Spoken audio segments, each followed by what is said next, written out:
മക്കത്ത രാജാത്തി.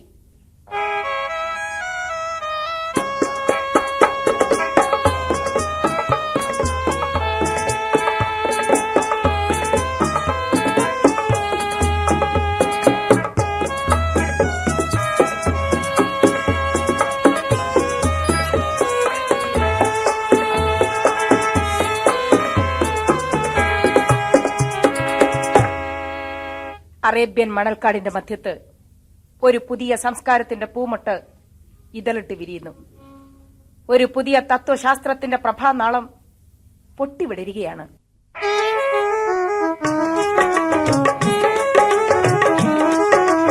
മധുരം മധുരം മധുരം എൻ മനസ്സ് നിറയെ മധുരം, സുന്ദരിയാമിന ബീവി സഖി അബ്ദുല്ലായുടെ ദേവി, സുന്ദരിയാമിന ബീവി സഖി അബ്ദുല്ലായുടെ ദേവി. മധുരം മധുരം മധുരം എൻ മനസ്സു നിറയെ മധുരം, സുന്ദരിയാമിന ബീവി സഖി അബ്ദുല്ലായുടെ ദേവി, സുന്ദരിയാമിന ബീവി സഖി അബ്ദുല്ലായുടെ ദേവി.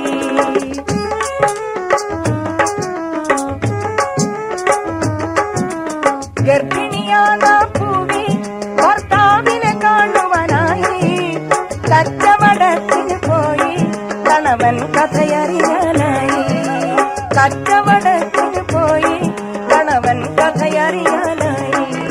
ഗർഭിണിയാണ് ഭൂമി ഭർത്താവിനെ കാണുവാനായി, കച്ചവടത്തിന് പോയി കണവൻ കഥയറിയാനായി, കച്ചവടത്തിന് പോയി കണവൻ കഥയറിയാനായി. അബ്ദുൽ മുത്തലിബിന്റെ മകനാണ് അബ്ദുള്ള. അദ്ദേഹം കച്ചവടത്തിന് പോയിരിക്കുകയാണ്. അബ്ദുള്ളയുടെ ഭാര്യ ആമിന ഗർഭിണിയാണ്. ആമിന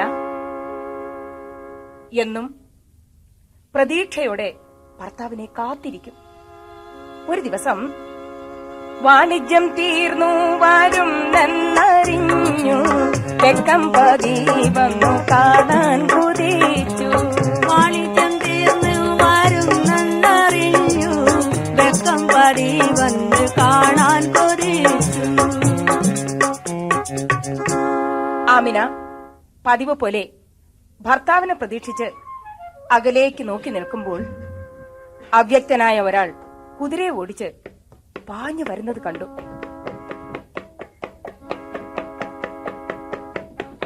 അത് തന്റെ ഭർത്താവാണോ എന്ന് സംശയിച്ചു.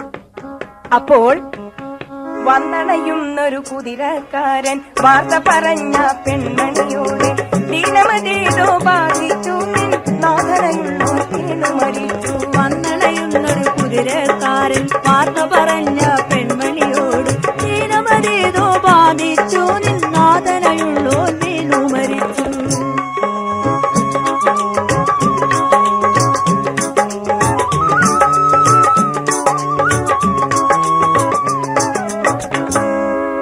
ആ കുതിര അടുത്തു വന്നു.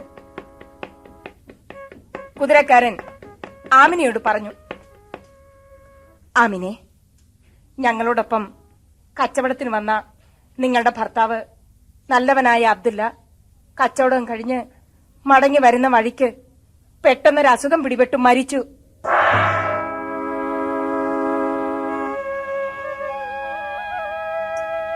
ഈ വാർത്ത കേട്ട് ആകാശവും ഭൂമിയും പൊട്ടിപ്പിളരുകയാണെന്ന് ആമനിക്ക് തോന്നി. പ്രപഞ്ചമാകെ അവരുടെ കണ്ണുകൾക്ക് മുമ്പിൽ വട്ടം കറങ്ങുന്നത് പോലെ തോന്നി. ഹൃദയം വിണ്ടുകീറുന്ന വേദനയോടെ പ്രാണനെ കാത്ത് കഴിഞ്ഞല്ലോ, പലതും പറയാനുണ്ടല്ലോ. പ്രാണനെ കാത്ത് കഴിഞ്ഞല്ലോ, പലതും പറയാനുണ്ടല്ലോ. പെട്ടനെ വിട്ട് തിരിഞ്ഞല്ലോ, പൊട്ടി മനസ്സ് തകർന്നല്ലോ, പൊട്ടി മനസ്സ് തകർന്നല്ലോ. പെട്ടനെ വിട്ട് പിരിഞ്ഞല്ലോ, പൊട്ടി മനസ്സ് തകർന്നല്ലോ.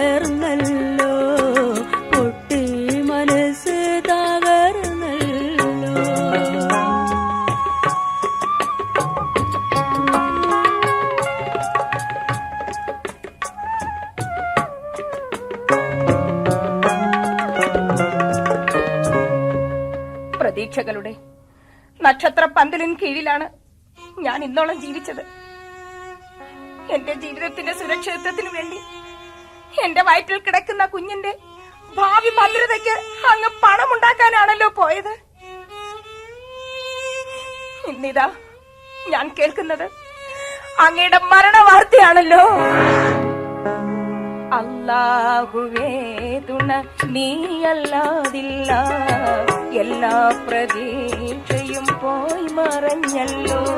അല്ലാഹുവേ തുണ നീയല്ലാതില്ല, എല്ലാ പ്രതീക്ഷയും പോയി മറഞ്ഞല്ലോ.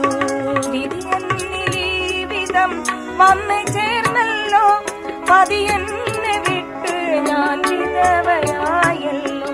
വിധിയെന്നിലീ വിധം വന്നു ചേർന്നല്ലോ, മതിയെന്നെ വിട്ട് ഞാൻ വിധവയായല്ലോ.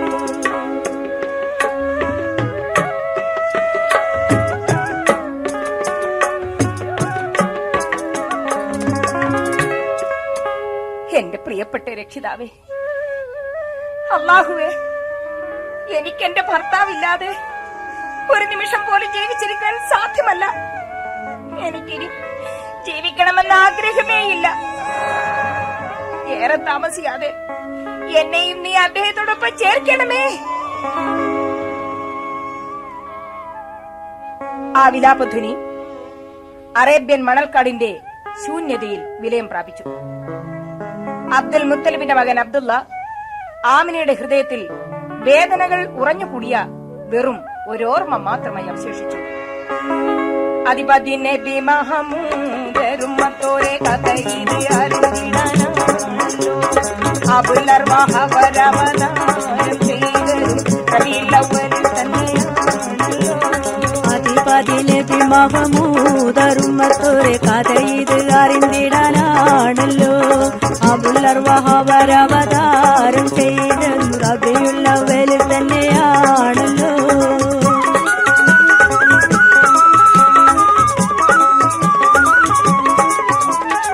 സ്ഥിരമാറിന്തവർ മേലിൽ സ്നേഹത്തെ നിനയ്ക്കും, സ്ഥിരമുടൻ നബിയാരെ വഴിയാനെ ഗമിക്കും. പെരിമായ നബി പേരിൽ മൗലൂദ് കഴിച്ചാൽ കാക്കും അവർക്ക് സ്ഥലമിതിലെന്തെല്ലാം. വ്യസനങ്ങൾ പോക്കും പലവിധ കഷ്ടതകളെല്ലാം. തടിത്തിറയോവൻ കൊടുക്കും രക്ഷ, നാളെയാ തീരത്തിലെ ശിക്ഷ മാറ്റി മികത്ത സുഖത്തെ നിത്യം. അബുൽ ഖാസിം നബി മദഹോദും മജീസിൽ വിനോദങ്ങൾ കളിച്ചിരി പാടില്ല. അതകുടൻ ബഹുമാനത്തോടെ പ്രസവ കഥ ഇത് പറഞ്ഞാലോ കേടില്ല. അബുൽ ഖാസിം നബി മദഹോദും മജ്ലിസിൽ വിനോദങ്ങൾ കളിച്ചിരി പാടില്ല. അതകുടൻ ബഹുമാനത്തോടെ പ്രസവ കഥ ഇത് പറഞ്ഞാലോ കേടില്ല.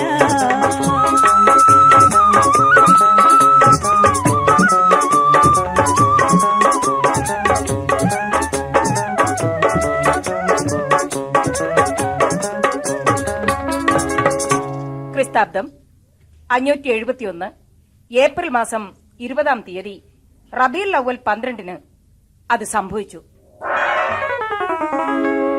അറേബ്യയിലെ മണൽക്കാടുകളും ഈന്തപ്പനത്തോപ്പുകളും നിലാവിന്റെ നീലനീരലകളിൽ മുങ്ങിക്കുളിച്ചു കിടക്കുന്ന നിശബ്ദ സുന്ദരമായ ഒരു രാത്രിയിൽ അബവായിൽ നിന്നും മരണപ്പെട്ട അബ്ദുള്ളയുടെ പ്രിയപത്നി ആമിന സുന്ദരനായ ഒരാൺകുട്ടിയെ പ്രസവിച്ചു. തങ്കത്താരുളി മിന്നിയുണർന്നു, തങ്കത്താരുളി മിന്നിയുണർന്നു, തങ്കക്കുഞ്ഞു വളർന്നു വളർന്നു, തരുണിമണി പിയാമിന താലോലിച്ചു വളർത്തി വരുന്നു. തങ്കത്താരുളി മിന്നിയുണർന്നു, തങ്കക്കുഞ്ഞു വളർന്നു വളർന്നു, തരുണിമണി പിയാമിന താലോലിച്ചു വളർത്തി വരുന്നു.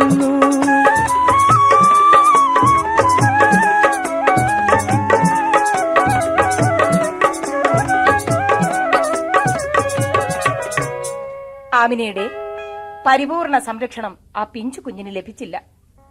ആ കുട്ടി പിന്നീടുള്ള കാലം ഹലീമയുടെ മുല കുടിച്ചാണ് വളർന്നത്. ഉമ്മയും ബാപ്പയും മരണപ്പെട്ടുപോയ യത്തീമായ ഒരു കുഞ്ഞ് ലോകഗുരുവാണെന്നും റസൂലാണെന്നും ആർക്കെങ്കിലും വിശ്വസിക്കാൻ പറ്റുമോ? ആരെയും വിശ്വസിക്കണ്ട. എന്നാൽ ആർക്കും വിശ്വസിക്കാതിരിക്കാൻ പറ്റില്ല. ലോകാന്തം വരയ്ക്കും എല്ലോർക്കും പ്രവചക പ്രഭുവായി പ്രപഞ്ചത്തെ സർവ്വവിവൻ നീതി തെളിക്കുവാൻ അവതരിപ്പിച്ചു ഫാത്തിമ റസൂൽ മുസ്തഫ നബി സല്ലല്ലാഹു അലൈഹി വസല്ലമ മക്കായിൽ ജന്മമെടുത്തന്നേ. ലോകാന്തം വരയ്ക്കുമെല്ലോർക്കും പ്രവചക പ്രഭുവായി പ്രപഞ്ചത്തെ സർവ്വവിവൻ നീതി തെളിക്കുവാൻ അവതരിപ്പിച്ചു ഫാത്തിമ റസൂൽ മുസ്തഫ നബി സല്ലല്ലാഹു അലൈഹി വസല്ലമ മക്കായിൽ ജന്മമെടുത്തന്നേ.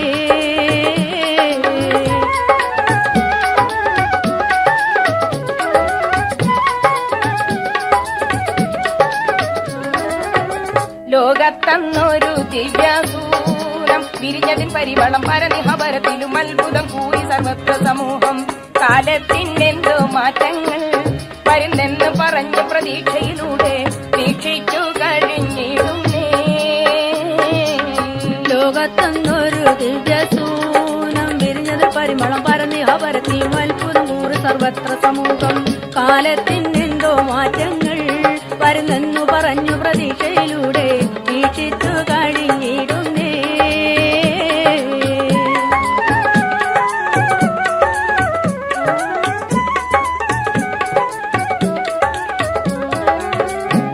അന്ധതയും അന്ധവിശ്വാസവും കൊലയും കൊള്ളയും ചൂതും ചൂതാട്ടവും മദ്യപാനവും വ്യഭിചാരവും എന്ന് വേണ്ട വേദനിക്കുന്ന ഒരു കാലഘട്ടമായിരുന്നു.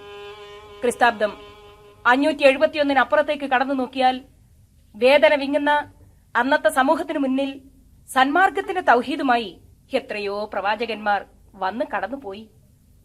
ലോകത്ത് മതനിയമങ്ങൾക്ക് ദൗർബല്യം സംഭവിച്ച് ജനങ്ങൾ അനാചാരത്തിൽ മുഴുകുന്ന കാലഘട്ടങ്ങളിൽ ഓരോ പരിഷ്കർത്താക്കൾ ഉദയം ചെയ്യുന്നു.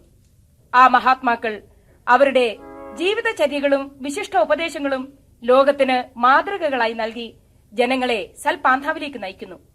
അപ്രകാരം അനശ്വരമായ ഉപദേശങ്ങളെ പ്രദാനം ചെയ്ത അന്ത്യപ്രവാചകനായ റസൂൽ കരീം സല്ലല്ലാഹു അലൈഹി വസല്ലമ ലോക ജനതയ്ക്ക് ഒരു പുതിയ സന്മാർഗത്തിന്റെ വെളിച്ചം കൊളുത്തുകയാണ്. 571 ഉണ്ടായിരുന്ന സമൂഹവും അത്ര മോശമല്ലായിരുന്നു.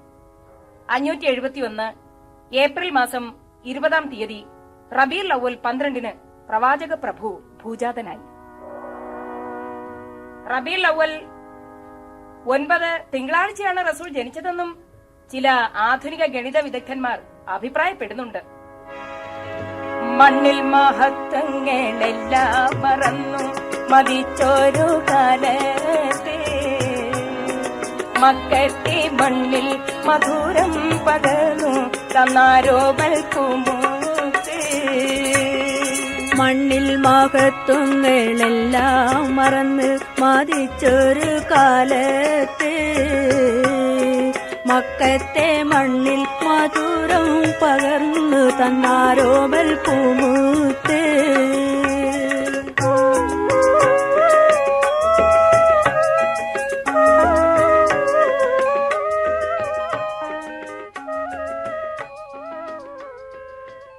ലോകഗുരുവായ റസൂൽ കരീം സല്ലല്ലാഹു അലൈഹി വസല്ലമ ഭൂജാതനായപ്പോൾ എന്തൊക്കെ അനാചാരങ്ങളാണ് അവിടെ നടന്നതെന്ന് എണ്ണി പറയുവാൻ സാധ്യമല്ല. കുറെ വർഷങ്ങൾ പിന്നിട്ടു പോയി. നാളുകൾ കുറെ പിന്നിട്ടുവെങ്കിലും ഇസ്ലാമിക സംസ്കാരത്തിന്റെ സജീവമായ പ്രതിഫലനം പരിശുദ്ധ നബിയുടെ ചര്യകളിൽ കാണാം. സാൻമാർഗികമായും ശാരീരികമായും ആത്മീയമായും സാമൂഹ്യമായും നിത്യജീവിതത്തിൽ മുന്നിട്ട് വരുന്ന വിവിധ പ്രശ്നങ്ങളെ വിജയകരമായി അഭിമുഖീകരിക്കുവാൻ നബി ഏതേതു പ്രകാരം മാർഗദർശനം ചെയ്തു എന്ന് ഗ്രഹിക്കുവാൻ ഈ കഥ ഒരിക്കലും മതിയായ തെളിവല്ല. അന്ത്യപ്രവാചകനായ റസൂൽ കരീം സല്ലല്ലാഹു അലൈഹി വസല്ലമ തന്റെ 63-ാമത്തെ വയസ്സിൽ ലോകത്തെങ്ങുമുള്ള ജനതയെ ദുഃഖത്തിന്റെ അലകടലിൽ ആഴ്ത്തിക്കൊണ്ട് ഈ ലോകത്തോട് അന്ത്യയാത്ര പറഞ്ഞു. ആ സംഭവത്തിന് ശേഷം ഖിലാഫത്ത് സ്ഥാനം സിദ്ദീഖുൽ അക്ബർ റളിയല്ലാഹു അൻഹു ഏറ്റെടുത്തു. തുടർന്ന് ഉമർ, ഉസ്മാൻ, ഇമാം അലി ഇവർ മുസ്ലിം സാമ്രാജ്യത്തിന്റെ ഭരണചക്രം തിരിച്ചുകൊണ്ടിരുന്നു. 4ാം ഖലീഫയായ ഇമാം അലിയെ ഞാൻ നിങ്ങൾക്ക് പരിചയപ്പെടുത്തി തരേണ്ട ആവശ്യമില്ല. നബിയുടെ ജാമാതാവാണ്, മരുമകനാണ്. ഫാത്തിമ ബീവി റളിയല്ലാഹു അൻഹായുടെ ഭർത്താവാണ്. നല്ലവരിൽ നല്ലവനായ ഒരു ഉയർന്ന മനുഷ്യൻ. നാഥൻ തിരുനലിയെ തന്നെ ജയിക്കുവാൻ അന്നൊരു കേസരി ഭൂതലമില്ലിരുന്നിട്ടില്ല.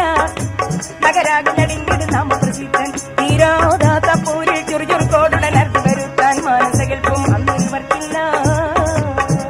നാഥൻ ധീരനലിയെ തന്നെ ജയിക്കുവാൻ അന്നൊരു കേസരി ഭൂതലമില്ലിരുന്നിട്ടില്ല. നഗരാക നടുങ്ങിട് നാമപ്രസിദ്ധൻ തീരോതാത്ത പോരിൽ ചുറുചുറുക്കോടുടനർത്തി വരുത്താൻ മാനസകൽപ്പും അന്നൊരുവർക്കില്ല.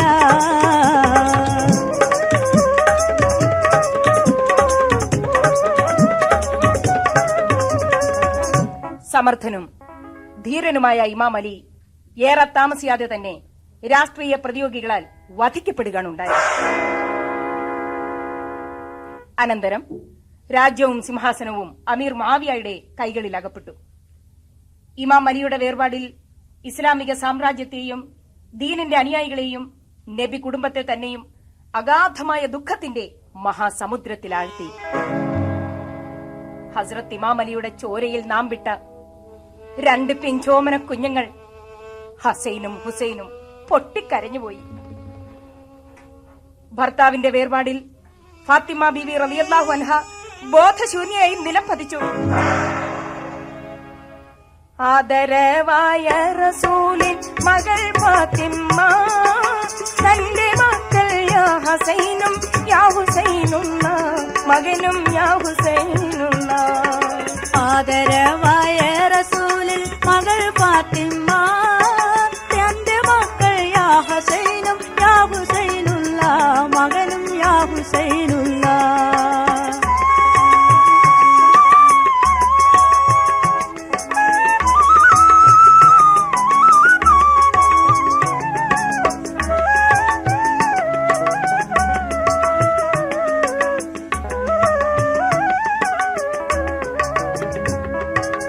ഓമന കുഞ്ഞുങ്ങളെ താൻ മടിയിൽ വെച്ചന്ന് ഉമ്മ വെച്ച് ചൊല്ലിടുന്നൻ യാ റസൂലുള്ള, അമ്മേ യാ റസൂലുള്ള.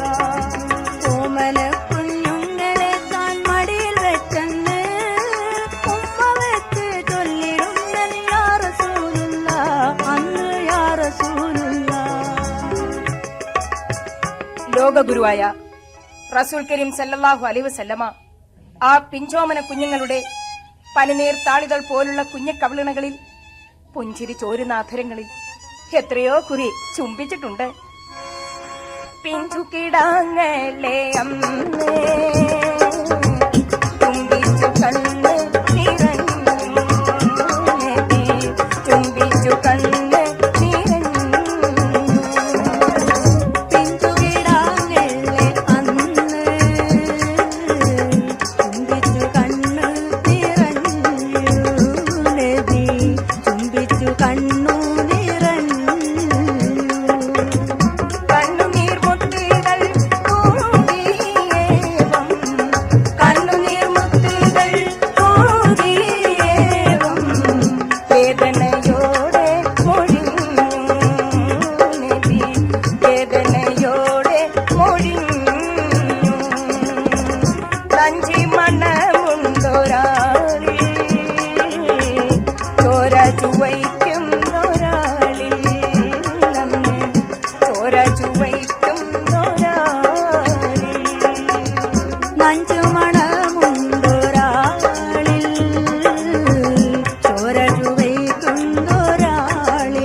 നബി സല്ലല്ലാഹു അലൈഹി വസല്ലമ തന്റെ വാത്സല്യനിധികളായ ആ ചെറുമക്കളെ ഹസൈനെയും ഹുസൈനെയും തിരുമടിയിലിരുത്തി ഉമ്മ വെച്ച് ഓമനിക്കുന്ന വേളയിൽ കനിവിന്റെയും കാരുണ്യത്തിന്റെയും ഉറവിടമായ ആ ഹൃദയം തുറന്ന് പലപ്പോഴും പുഞ്ചിരി തൂകിയിട്ടുണ്ട്.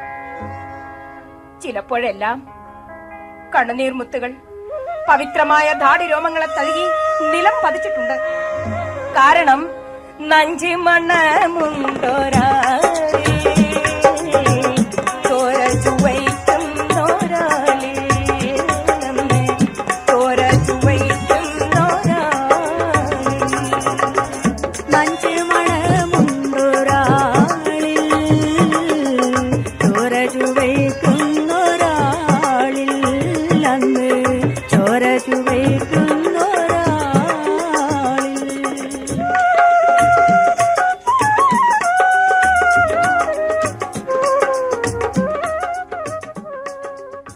വിദൂരതയിൽ ഭാവിയുടെ ഗർഭഗ്രഹത്തിൽ മറഞ്ഞു കിടക്കുന്ന നിണം പുരണ്ട ചുട്ടു പഴുത്ത ഒരു കർബല,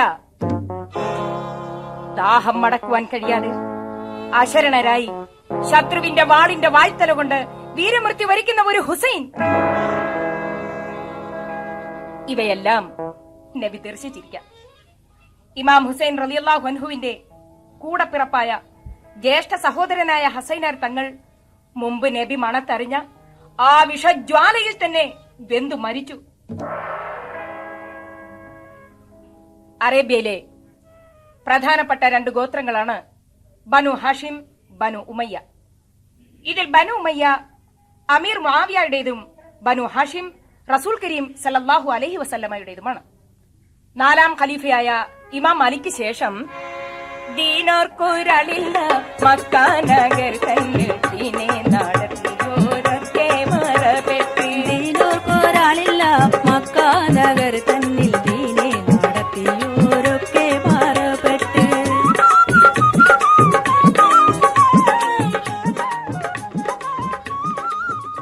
പിന്നീടുണ്ടായിരുന്ന ഭരണാധികാരി അമീർ മുആവിയ രോഗശയ്യയിലാണ്. അടിക്കടി അദ്ദേഹത്തിന് രോഗം വർദ്ധിച്ചു വന്നു. മന്ത്രിമാരും പ്രഭുക്കന്മാരും ഉത്കണ്ഠയോടെ മുആവിയയെ ഉറ്റുനോക്കുന്നുണ്ട്. അദ്ദേഹത്തിന്റെ കാലശേഷം ആരായിരിക്കാം അടുത്ത ഭരണാധികാരി? അമീർ മുആവിയ നീർ നിറഞ്ഞ നേത്രങ്ങളോടെ തന്റെ മകൻ യസീദിനെ നോക്കി പറഞ്ഞു, മണിക്കിരീടം മുൾമുനയാണ്, മണിക്കിരീടം മുൾമുനയാണ്, മറക്കരുതേ എൻ മകനേ, മറക്കരുതേ എൻ മകനേ. മണിക്കിരീടം മുൾമുനയാണ്, മറക്കരുതേ എൻ മകനേ, മറക്കരുതേ എൻ മകനേ.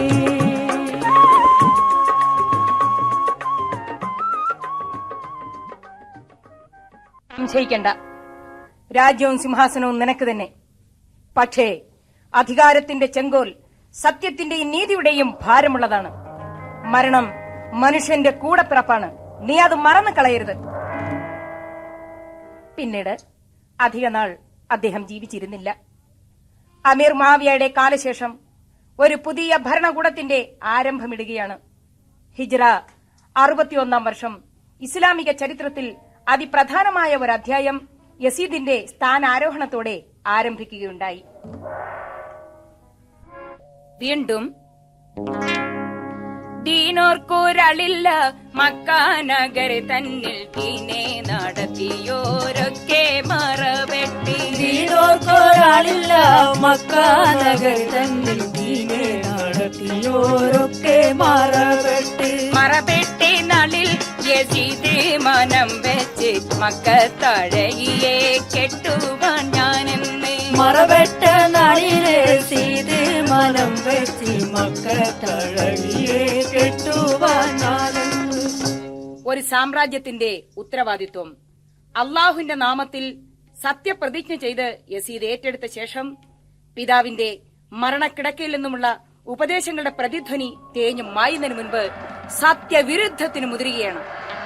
മക്കത്തുള്ള ഒരു തരണി മണിക്ക് വേണ്ടി, മക്കത്തഴകിക്ക് വേണ്ടി ആത്മാവ് അടിയറ വയ്ക്കുവാനാണ് യസീദ് തയ്യാറെടുക്കുന്നത്. മക്കയാണ് അവളുടെ സ്വദേശം. മക്കയിലേക്ക് വെച്ച് ഏറ്റവും സുന്ദരിയാണവൾ. യുവാക്കന്മാരുടെ കരളിന്റെ തുഞ്ചത്ത് വികാരത്തിന്റെ പൂത്തിരി കത്തിക്കുവാൻ പര്യാപ്തമാണ് അവളുടെ രൂപലാവണ്യം. ചുരുക്കം, പണ്ടൊരു കവി പറഞ്ഞിട്ടുണ്ട്, കുങ്കുമ പങ്കകൾ അങ്കിതദേഹ തുംഗപയോദര ഗംഭിതഹാര നൂപുരരത്തിന രണപദപത്മ കിന്നപചീ കുരു തേ ഭുവിരാമ. കുങ്കുമ പങ്കകൾ അങ്കിതദേഹ തുംഗപയോദര ഗംഭിതഹാര നൂപുരരത്തിന രണപദപത്മ കിന്നപചീ കുരു തേ ഭുവിരാമ. അതെ, നിലാവിന്റെ നിറമുള്ള ഒരു പെണ്ണ്. 14ാം രാവിലെ നിലാവ് ഉറഞ്ഞുകൂടി ഘനീഭവിച്ചതുപോലുള്ള ശരീരം, നക്ഷത്രങ്ങളുടെ പ്രകാശം തിരയടിച്ചു നിൽക്കുന്ന കണ്ണുകൾ, മഞ്ചാടിക്കുരുവിന്റെ ചുവപ്പ് കവർന്നെടുത്ത നേർത്ത ചുണ്ടുകൾ. ഇങ്ങനെ അഴകറുപതും തികഞ്ഞ മക്കത്തഴകിയെ വിവാഹം കഴിക്കുവാൻ യസീദ് ആഗ്രഹിച്ചു. മക്കത്തുള്ള ആ തരണി മണിക്ക് വേണ്ടി എന്തും കൊടുക്കുവാൻ, ഒരു സാമ്രാജ്യം പോലും തീറു കൊടുക്കുവാൻ യസീദ് തയ്യാറാണ്. യസീദ് തന്റെ ഉറക്കറയിൽ ദാഹിക്കുന്ന ആത്മാവും വികാരം നുരപൊട്ടി പതഞ്ഞലയ്ക്കുന്ന കരളുമായി കാത്തിരിക്കുകയാണ്. വെറുതെ അല്ല, മക്കത്തഴകിയുടെ വീട്ടിലേക്ക് ഒരു ദൂതനെ പറഞ്ഞയച്ചിട്ടുണ്ട്. അവളുടെ മറുപടിയും പ്രതീക്ഷിച്ചിരിക്കുകയാണ്. പോകും മുതിർത്തുടൻ ദൂതാളൻ പോകുമ്പോൾ, പോകും മുതിർത്തുടൻ ദൂതാളൻ പോകുമ്പോൾ, പോകും മുതിർത്തുടൻ ദൂതാളൻ പോകുമ്പോൾ, പോകും മുതിർത്തുടൻ ദൂതാളൻ പോകുമ്പോൾ. അതെ, ദൂതൻ മക്കത്തഴകിയുടെ വീടിനെ ലക്ഷ്യമാക്കി പോയിക്കൊണ്ടിരിക്കുന്നു. യസീദ് ചില വാഗ്ദാനങ്ങളൊക്കെ അവളെ അറിയിക്കുന്നതിന് ദൂതനെ ചുമതലപ്പെടുത്തിയിട്ടുണ്ട്.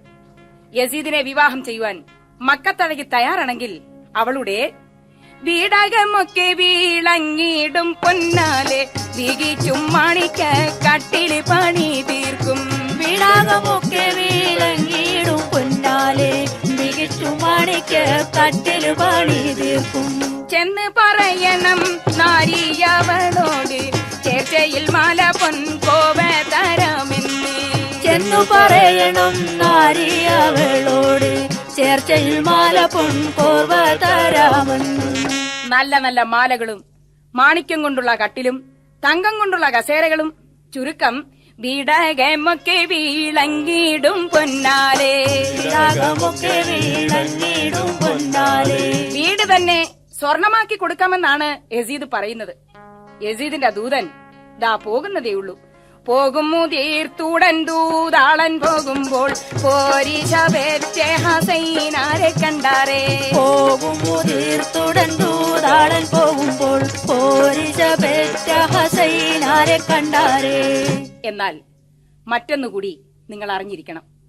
മക്കത്തഴകിയെ വിവാഹം ചെയ്യുവാൻ ഹസൈനാർ തങ്ങൾ ആഗ്രഹിച്ചിരിക്കുമ്പോഴാണ് യസീദിന്റെ ദൂതൻ കത്തുമായി പോകുന്നത് ഹസൈനാർ തങ്ങൾക്ക് കാണുവാൻ കഴിഞ്ഞത്. ആ ദൂതനോട് ഹസൈനാർ തങ്ങൾ ചോദിച്ചു, നിങ്ങൾ എങ്ങോട്ടാ പോകുന്നത്? ഞാൻ യസീദിന്റെ കത്തുമായി മക്കത്തഴകിയുടെ വീട്ടിലേക്കാ. എന്താ, വല്ല രഹസ്യമാണോ? അതെ, യസീദ് മക്കത്തഴകിയെ വിവാഹം ചെയ്യുവാൻ ആഗ്രഹിക്കുന്നു. ഓഹോ, അങ്ങനാണോ? എങ്കിൽ വേഗം ചെല്ല്. ദൂതൻ അഴകിയെ ചെന്ന് സമീപിച്ച് ദുർമോഹക്കത്തും യസീദിന്റേതേൽപ്പിച്ച്. ദൂതൻ അഴകിയെ ചെന്ന് സമീപിച്ച് ദുർമോഹക്കത്തും യസീദിന്റെ ഏൽപ്പിച്ച്.